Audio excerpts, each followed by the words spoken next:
오늘의 성경 말씀은 베드로전서 5장 6절에서 7절까지의 말씀입니다. 우리 베드로전서 5장 6절 7절 말씀을 한 목소리로 함께 읽겠습니다.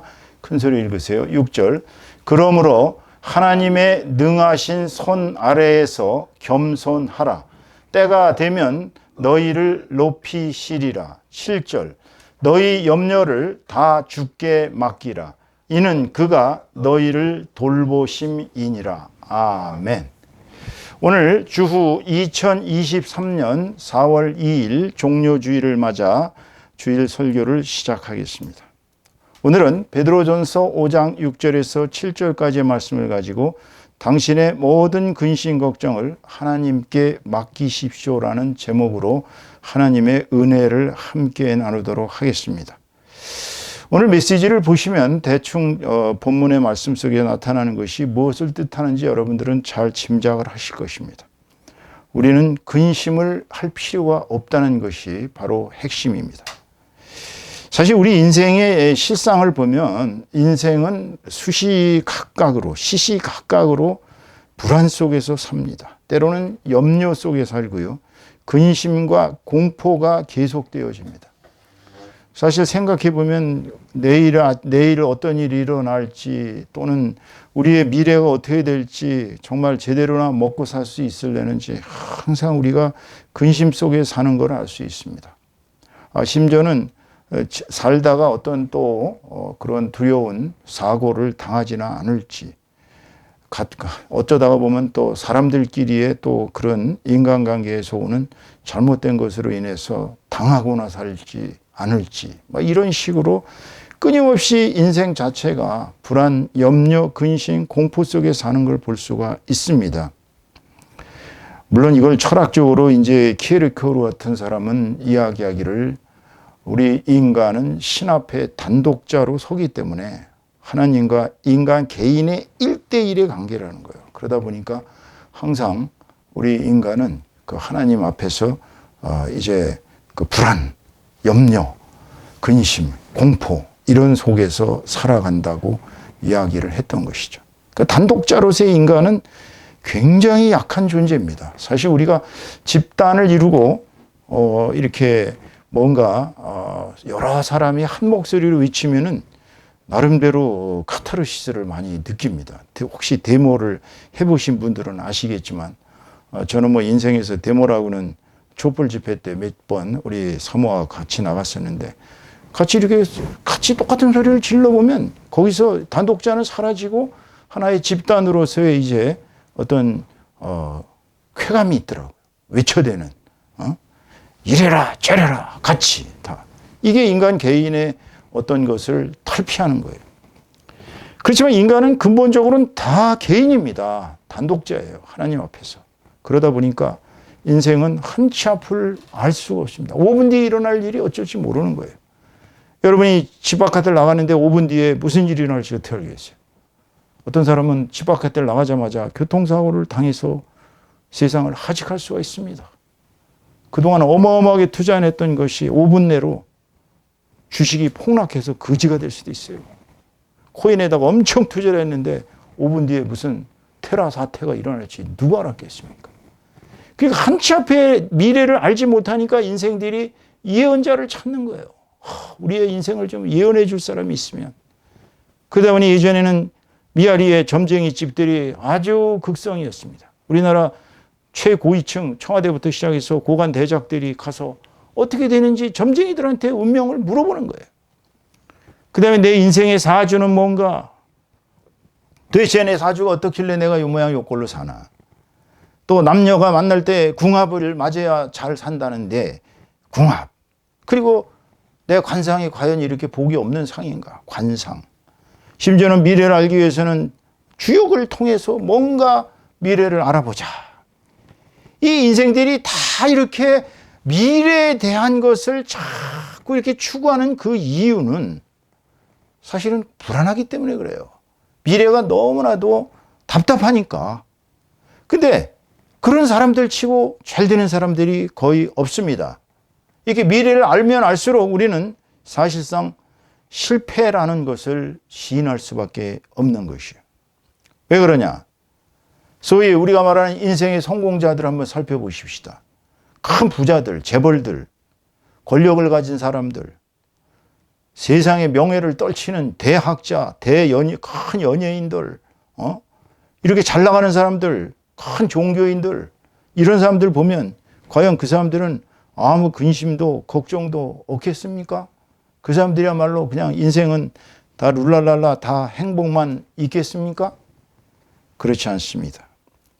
여러분, 하나님이 그 마음에 없는 사람들은, 내 마음속에 하나님이 없는 사람들은 아무리 재산, 부, 지위, 명예, 권력 이런 게 아무리 높은 자리에 올라가도 끊임없이 불안과 공포 속에 살게 되는 것입니다.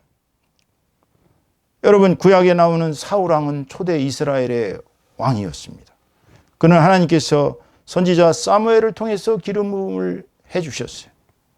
그렇지만 사울왕이 하나님의 명령을 거역하면서부터 아말렉 왕과 아말렉 족속들과 아말렉의 모든 짐승들을 다 진멸하라는, 이스라엘이 애굽에서 나올 때 아말렉 족속들이 쳐들어와서 그들을 괴롭혔기 때문에 그 징벌로서 모든 족속들을 아주 짐승까지 샅샅이 진멸하라는 하나님의 명령을 그는 거역을 하고, 짐승들을 아주 살찐 것들을 살려놓고, 또 그 아말렉 왕 아각과 이런 왕들을 살려주면서, 그래서 심지어는 선지자 사무엘이 제사장이죠.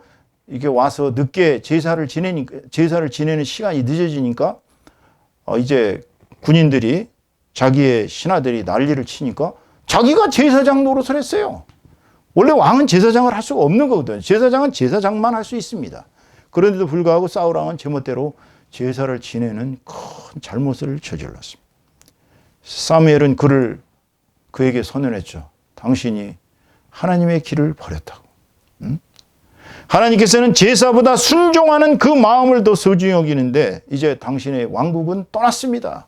이제 이스라엘은 당신의 왕국이 아니라 하나님 마음에 합치되는 사람에게로 왕국이 갈 것입니다 하고 사울왕을 파문하다시피 했어요. 그러자 사울왕은 매달리죠. 살려주세요, 선지자님.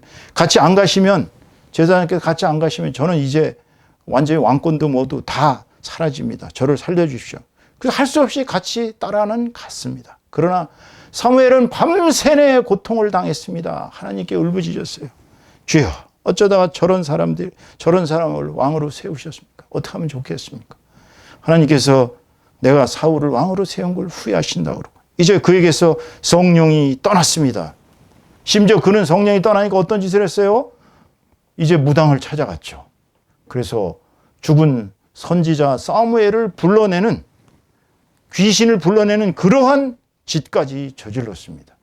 그리고 다윗을 숨겨줬던 그 제사장들을 모조리 도륙을 했어요. 80명인가를 도륙을 했습니다. 이런 끔찍한 죄를 저지르고, 그에게 이제 성령이 떠나니까 악령이 그에게 와서 시달릴 때마다 다윗이 수금을 쳐줘서야, 그제서야 그 악령이 떠났다고 했습니다.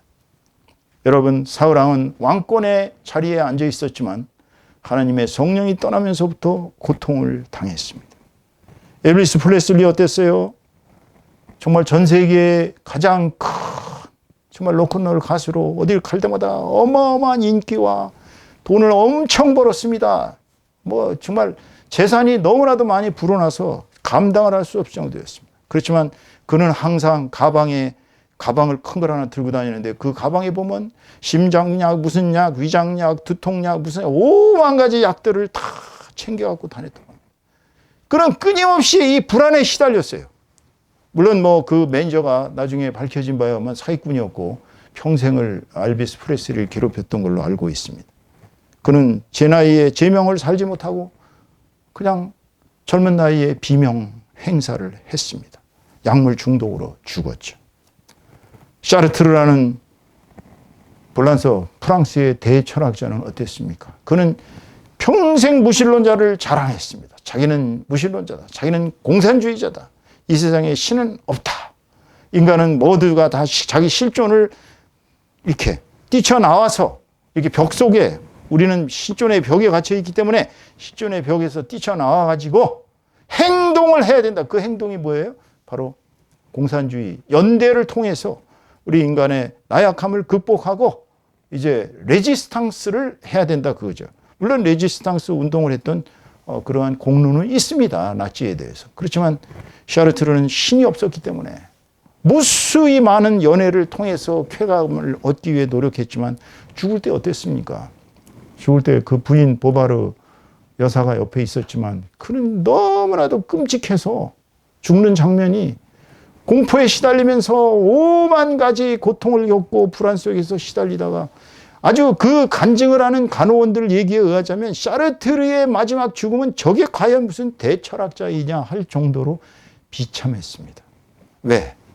그에게 하나님이 없었기 때문입니다. 악령이 그를 괴롭혔겠죠. 여러분, 다윗 선지자 같은 사람도 시편 51편 11절 보면 이렇게 외쳐대고 있습니다. 나를 주 앞에서 쫓아내지 마시며 주의 성령을 내게서 거두지 마소서. 다윗 왕도 죄인이었습니다. 살인자였고 간음자였고 그도 수많은 죄를 저질렀습니다. 그는 두려웠어요. 주의 성령이 떠나는 게. 주님이 나에게서 떠나가면, 성령이 떠나가면 나의 인생은 끝이다라는 걸 알 수 있었기 때문입니다. 영원한 지옥의 형벌밖에는 갈 데가 없기 때문에 다윗 왕은 그렇게 주의 성령을 내게서 거두지 마시고 저를 주님 앞에서 쫓아내지 말라. 물론 그는 나단 선지자를 통해서 물론 회개했고 나단 선지자가 그를 하나님의 말씀을 전했죠. 하나님께서 당신을 용서하셨습니다. 그러나 용서는 했지만 당신네 집안에서 칼바람이 떠날 날이 없을 것입니다.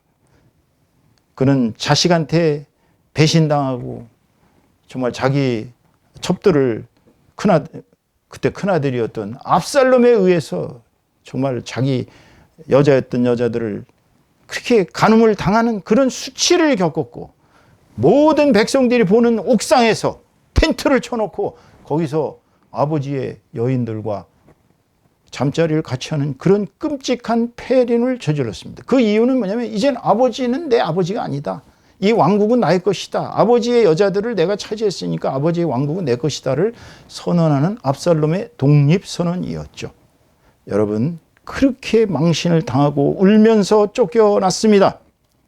다윗의 죄는 용서받았지만 다윗의 죄로 인한 그 집안의 분열과 그 집안의 갈등과 고통은 평생을 쫓아다녔습니다. 여러분, 다윗 선지자는 나중에 용서받고 천국에 있다고 합니다. 그렇지만 그에게 가장 두려웠던 것은 바로 하나님이 그에게로부터 떠나는 것입니다. 성령이 떠나는 것이에요. 자, 인생의 실상이 이렇습니다. 하나님이 있느냐 없느냐에 따라서 내 인생이 달라지는 것입니다. 여러분, 지금 마음속에 아예 하나님이 없는 사람들은 지금 달리 생각하셔야 됩니다. 왜냐하면 여러분들은 인생에서 가장 어렵고 힘들 때 의지할 대상이 있는가를 한번 찾아보세요. 부모님이요? 여러분 부모님을 의지하십니까? 여러분 요새 한창 히트쳤던 세계적으로 히트쳤던 김은숙 작가의 글로리라는 이 드라마에 보면은 주인공 박연진 악녀죠. 악녀. 정말 학폭의 아주 최고 악녀로 나옵니다. 그가 그렇게 악행을 저지를 수 있었던 것은 그 어머니의 재산 때문에. 어머니가 돈이 많다 보니까 사고만 치면은 어머니가 가서 다 돈으로 다 해결해 줬습니다. 연진 엄마. 그런데 연진 엄마랑 연진의 관계는 나중에 어떻게 됐어요? 엄마도 자기가 살기 위해서는 나중에 딸을 버렸습니다. 그 감옥에서 딸이 엄마를 아는 체 하니까 엄마가 싹 눈 돌리면서 모른 척하고 지나가는 장면을 보면서 우리는 부모도 과연 믿을 수 있는가? 부모도 과연 내가 극단적인 위험에 빠졌을 때 부모가 나를 구해주, 물론 대부분의 부모는 자기를 희생합니다. 그렇지만 그렇지 않은 부모도 많다는 사실을 알아야 돼요.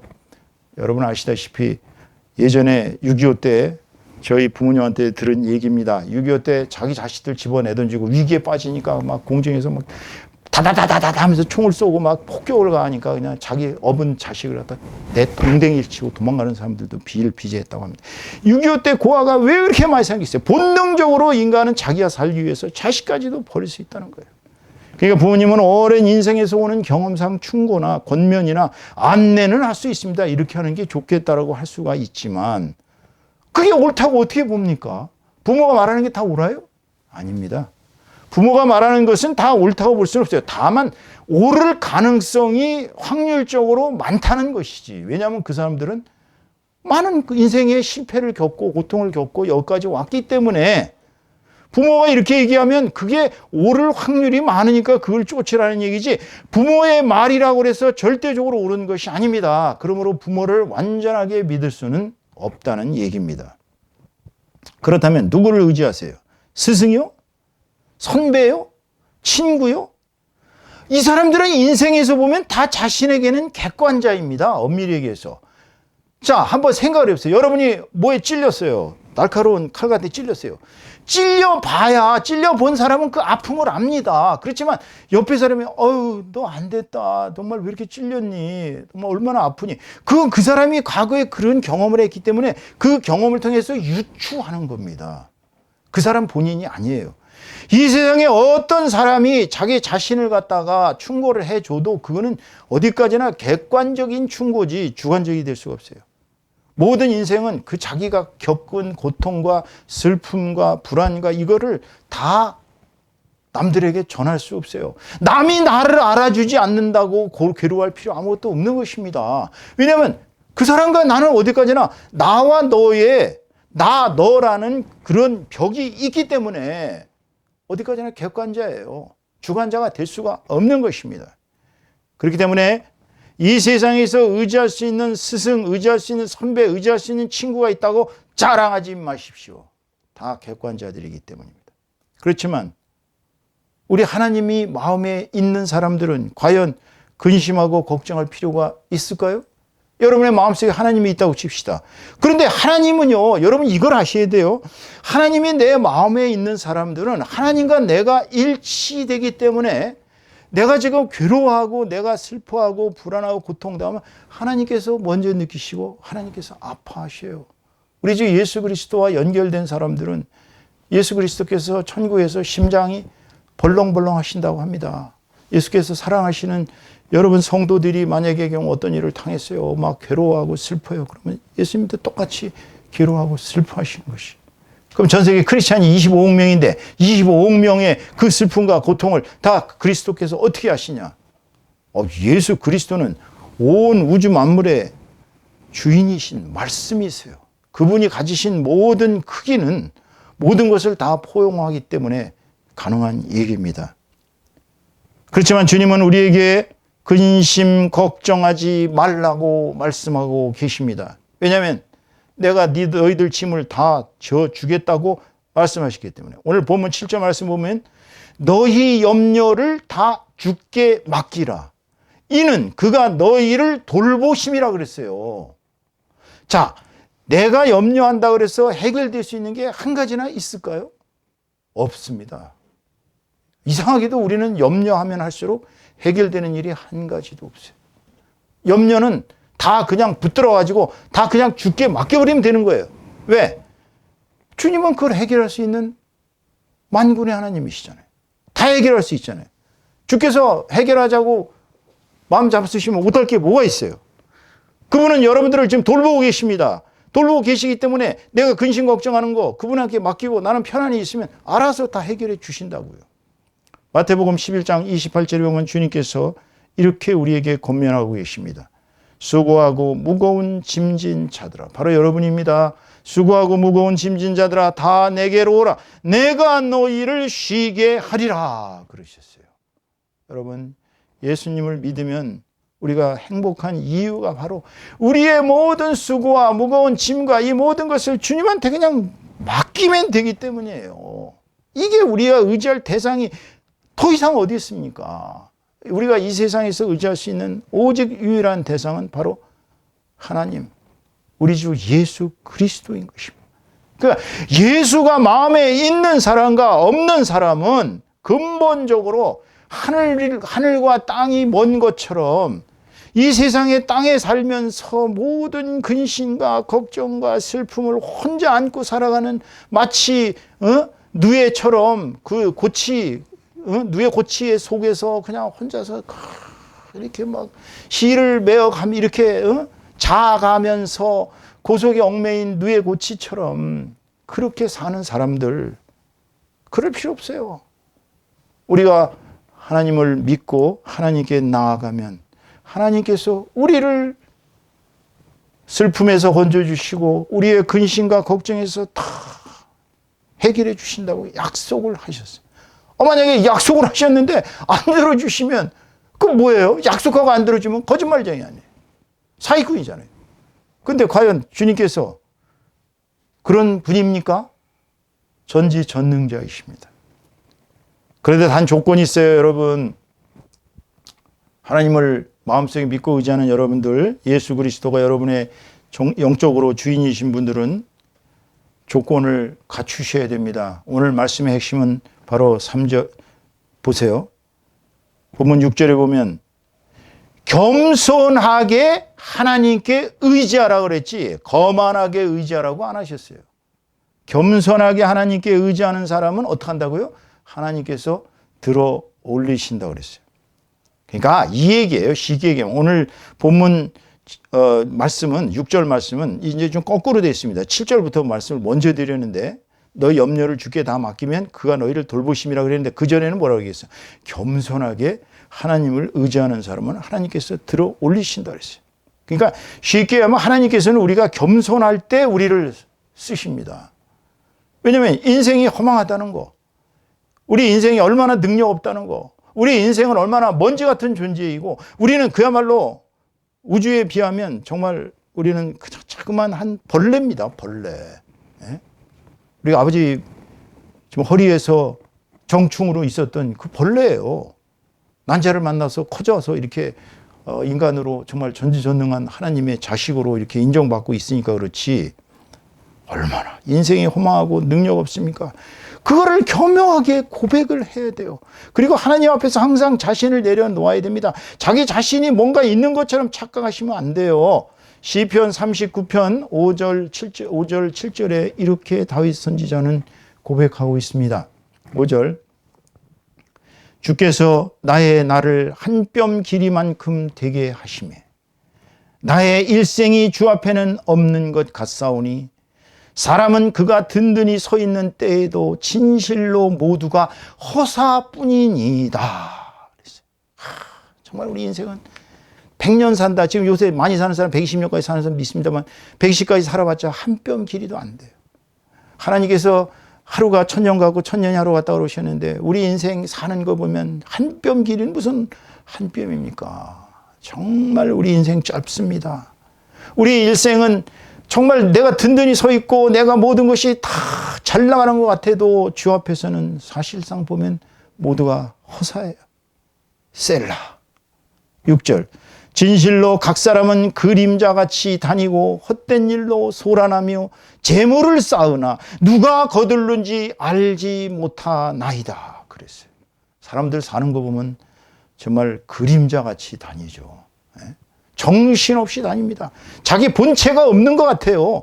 그리고 헛된 일로 소란합니다. 왔다 갔다 하고 새벽 5시에 일어나서 차를 타고 경부고속도로를 가면서 어떤 때는 자 이제 아침에 일찍 갔으니까 이제 거의 다니는 사람 없겠지 신나게 달려보자고 갔는데 웬걸 가보면 엄청 많습니다. 그러니까 그 사람들도 그렇게 소란하게 다니는 거예요. 똑같이. 그러면서 재물을 쌓기 위해서 죽자 살자 노력을 합니다. 그래서 재산을 10억 모은 사람, 100억 모은 사람, 1000억 모은 사람, 1조 모은 사람 어마어마한 재산을 모았는데 그걸 누가 쓸려는지는 아무도 몰라요. 자기가 쓰고 가는 사람 다 있습니까? 없습니다. 여러분 인생살이가 그렇게 경제생활을 통해서 자신이 잘 먹고 잘 살려고 오만 가지 노력을 다 기울였지만 결국은 그 재물은 자기 것이 되지 못하고 죽을 때는 빈손으로 갑니다. 7절 말씀 주여 이제 내가 무엇을 바라리요 나의 소망은 주께 있나이다. 이게 다윗 선지자의 고백입니다. 여러분, 인생의 허망함을 깨달으시고 너무 열심히 경제생활에서 돈 하지 마세요. 이 세상의 모든 것이 오직 소망을 하나님께 두는 사람만 구원이 있고 그분이 우리를 들어 올리셔야만이 우리가 모든 걸 해결할 수 있습니다. 이게 중요한 얘기예요. 하나님이 마음에 없는 사람은 아무리 노력을 해서 재물을 쌓고 아무리 자기가 잘 나가는 것 같아도 결국은 영으로 돌아가는 거예요. 험으로 돌아가는 것입니다. 그러나 소망을 주께 둔 사람은 죽어도 주를 붙잡고 죽기 때문에 우리는 영원한 생명의 길로 갈 수가 있다는 말씀인 것입니다. 그렇기 때문에 현재 어떠한 역경과 어려움에 처하실지라도 좌절하거나 절망하지 마십시오. 오늘 본문 6절 말씀처럼 하나님 앞에 겸손한 사람들을 하나님께서는 높이십니다. 하나님 앞에 자기 자신이 얼마나 허무한 존재고 얼마나 무능하고 얼마나 자기가 악독하고 죄인인지를 스스로 깨닫고 하나님 앞에 항상 겸손하게 회개하는 사람은 하나님께서 그를 인정하시고 그를 언젠가는 들어 올리십니다. 그래서 가난한 자를 들어서 부유한 자를 치시고 약한 자를 들어서 강한 자를 치십니다. 이 세상의 모든 주인인 행세하는 사람들은 하나님 앞에서 아무것도 아닌 먼지일 뿐이라는 사실을 모르고 있기 때문입니다. 그렇기 때문에 우리가 하나님 앞에서 가장 겸손하게 살아갈 때 하나님께서는 우리를 당신에게 가장 마음에 합치되는 사람으로서 하나님께서 우리를 들어 올리시는 것입니다. 본문 6절 말씀 보세요. 그러므로 하나님의 능하신 손 아래에서 겸손하라. 겸손하십시오. 그러면 때가 되면 너희를 높이시리라 그랬어요. 하나님 앞에서 겸허하게 살아갈 때 우리는 하나님께서 언젠가 우리를 높이신다는 것을 믿으시기 바랍니다. 아멘. 그렇다면 우리는 어떻게 살아야 될까요? 결론. 우리는 어떠한 경우가 되더라도 누구를 꽉 붙들고 살아야 돼요? 하나님을 꽉 붙들고 살아야 합니다. 오직 우리가 하나님을 붙들고 살아가느냐 못 살아가느냐에 따라서 우리의 인생의 그 긴 저 죽음 이후의 먼 세상 가야 할 그 천국의 그 길, 우리가 어떻게 이 세상에 왔다가 어떻게 가는지를 아무도 모릅니다. 이 세상에서 우리가 어떻게 생겨났으며 우리가 어떤 인생을 살고 또 죽으면 어디로 가는지 아는 사람이 누가 있겠어요? 오직 예수 그리스도께서 우리에게 정해 주신 길, 십자가의 길, 하나님을 우리가 꽉 붙들고 살아가면 우리에게는 소망이 있습니다.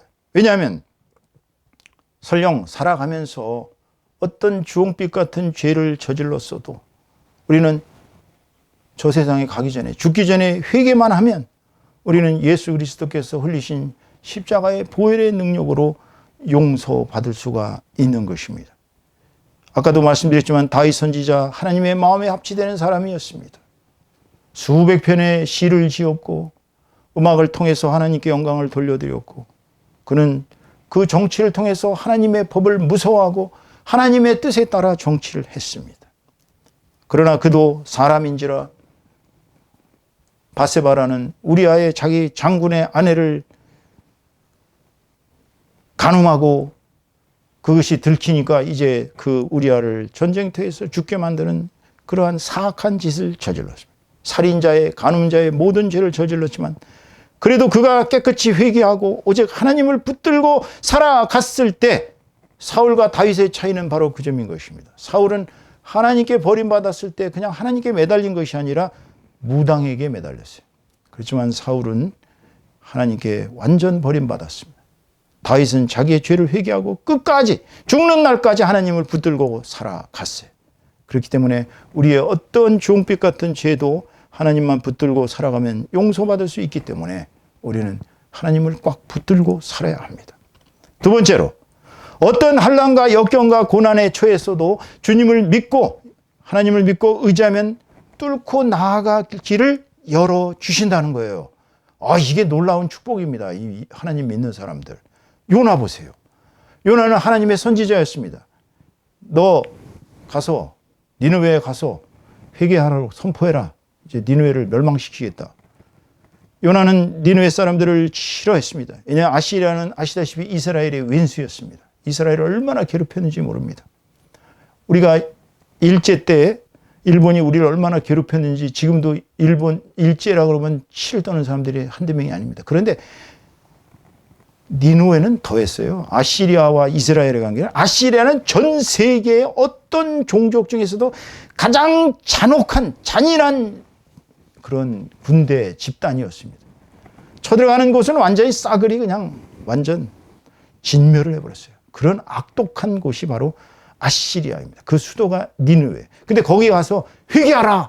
곧 멸망당할 것이다. 요나는 거기 가서 회개하라. 니들 멸망당한다 얘기하면 용서받을까 봐. 니느웨 사람들 아직 다 망해버렸으면 좋겠는데. 그래서 몰래 도망갔잖아요. 도망가가지고선 다시스로 가는 배를 타고서 가는데 배가 갑자기 풍랑을 만나서 다 빠져 죽게 생기니까 그제서야 사람들이 막 덜덜 떨면서 도대체 이게 누구 때문에 이런 일이 일어났냐. 제비를 뽑자 그랬는데 제비를 뽑았는데 결국 요나 때문이에요. 요나가 할 수 없이 고백하죠. 사실은 나는 하나님의 선지자인데 하나님께서 니느웨에 가서 그들을 회개시키라 그러는 걸 내가 꼴보기 싫어서 이렇게 도망가다가 이 배를 탔다. 나 때문인 것 같으니까 나를 들어서 바다에 던져라. 그러니까 이 사람들이 처음에는 사람을 던진다는 게 참 할 짓이겠어요. 그렇지만 자기네들이 전부 살려니까 어떻게 해요. 할 수 없이 요나를 바다에 풍덩 빠뜨리죠. 그러자 요나는 죽음을 각오했는데 커다란 고래가 요나를 삼킵니다. 고래 뱃속에 들어가서 요나는 회개하죠. 하나님, 제가 잘못했습니다. 이제 하나님께 모든 죄를 고백하오니 저를 용서해 주시옵소서 하고 회개하니까 갑자기 고래가 요나를 확 토해가지고 육지로 뱉어버렸어요. 그래서 할 수 없이 다시 이제 니느웨로 가서 회개하라! 40일 뒤면 여기는 다 멸망당한다 얘기하니까 니느웨 사람들, 여러분, 왕부터 시작해서 고관 대작들, 심지어는 일반 백성들, 심지어는 짐승들까지도 금식을 하면서 주여 살려주시옵소서 하고 하나님께 외쳐대니까 하나님께서 그 뜻을 받아들이셔서 그들의 회개를 받아들이시고 그들의 죄를 용서해서 멸망을 안 시키셨어요. 그러니까 요나가 열받아가지고 어떻게 되는지 그 꼬락선인지 보려고 탁 이제 이렇게 높은 데다가 오두막집을 지어놓고 거기서 그 얼마나 더워요. 중동 지방. 그 더위 속에서 엄청 더운데 박덩어리 하나가 박에서 이렇게 그늘이 지고 그러니까 엄청 시원한, 그래서 시원하다 이랬는데 하나님께서 그 꼴보기 싫어가지고 혼 좀 내려고 요나에게 벌레를 시켜서 그 박을 다 없애버렸어요. 그러니까 막 화가 나가지고 요나가 외치네. 내가 이럴 줄 알았다고. 하나님께서 원래부터 인자하시고 원래부터 진노를 더디하시고 용서하시는 분이라 내가 저렇게 인내할 줄 알았다고. 그랬더니 하나님께서 얘기하시죠. 야, 너는 그 박 하나 가지고 그렇게 지금 화를 내는데 지금 니느웨 성에는 어린아이들만 20만 명이 넘는다. 내가 그런 사람들을 어떻게 다 죽이냐. 그러니까 요나가 하나님께 할 수 없이 자기의 죄를 고백하는 그런 내용이 바로 요나서입니다. 여러분, 요나는 물고기 뱃속에 갇혔지만 회개하면서 주님을 의지하니까 주님이 살게 하셨어요. 사실 인생의 흥망성쇠는 모두가 다 하나님의 손안에 달려 있습니다. 사람들이 이거를 잘 몰라요. 내가 잘 되고 내가 못 되고 이 모든 것은 내 손에 달려 있습니다 하고 내 주먹만 믿지 누굴 믿느냐라는 어느 그 참 주변에 계신 분들, 그런 분들 꽤 있습니다. 저도 자기 주먹을 믿는데 내가 나를 믿지 내가 누구를 믿느냐. 오직 나. 착각입니다.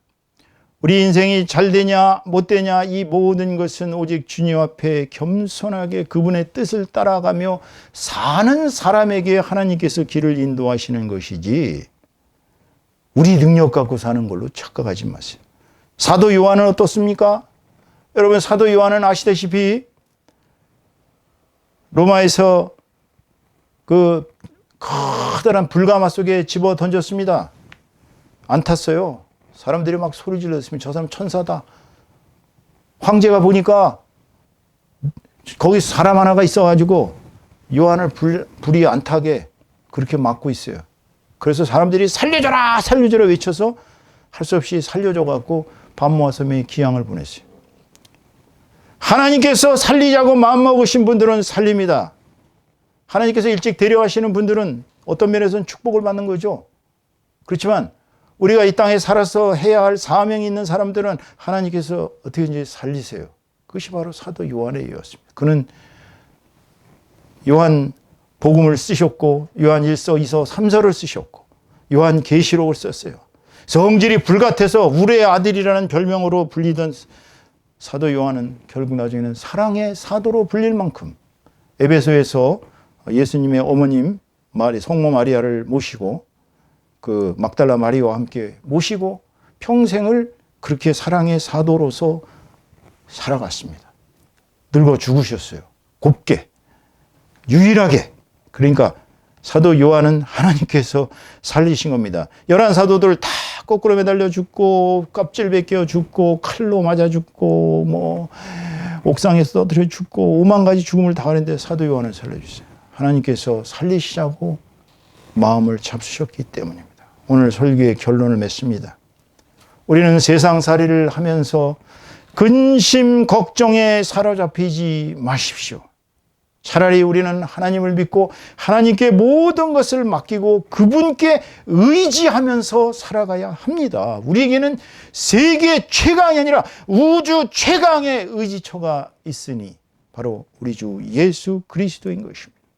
그렇기 때문에 하나님께서는 우리가 그분을 철저하게 믿으며 우선 믿어야 돼요. 믿고 그분을 의지해야 돼요. 그리고 살아가면서 잘못한 것은 늘 겸손하게 회개하면서 그분 앞에 설 때에 그분은 우리를 늘 긍휼히 여기신다고 했어요. 그래서 하나님을 절대적으로 의지하고 살면서 이 세상의 근심과 걱정은 모두 극복될 수가 있는 것이며 언젠가는 그분이 우리를 들어 올리십니다. 그리하여 만민 앞에 우뚝 세우시에요. 왜냐하면 그래야 그분께 영광을 돌리는 것이기 때문입니다. 예수를 열심히 믿었는데 결국에 와서는 아무것도 남지 않았다 그러면 그게 하나님께 무슨 영광이 되겠습니까? 그러니까 우리가 사는 것은 하나님께 영광의 열매를 돌려드리기 위해서예요. 그러니까 여러분들은 지금 실망하지 마시고 이제로부터라도 하나님을 믿으세요. 이 세상 우주 만물의 창조해 주신 하나님이 계시고 우리가 그분을 믿고 의지하면서 세상살이 온갖 근심, 걱정, 우려, 공포 등을 다 떨쳐버리고 주님의 은혜와 평강 속에서 행복하게 살아가는 저와 여러분 다 되시기를 오늘 종료 주일에 주님의 고난이 바로 우리들의 행복을 위한 것임을 깨닫고 저와 여러분 모두가 다 주님께 의지하며 주님께 겸손하게 주님께 모든 것을 믿고 맡기며 세상살이의 모든 근심, 걱정, 불안, 우려, 공포 등을 다 떨쳐버리고 행복하게 살아가는 저와 여러분 다 되시기를 주님의 이름으로 축원합니다. 축원합니다.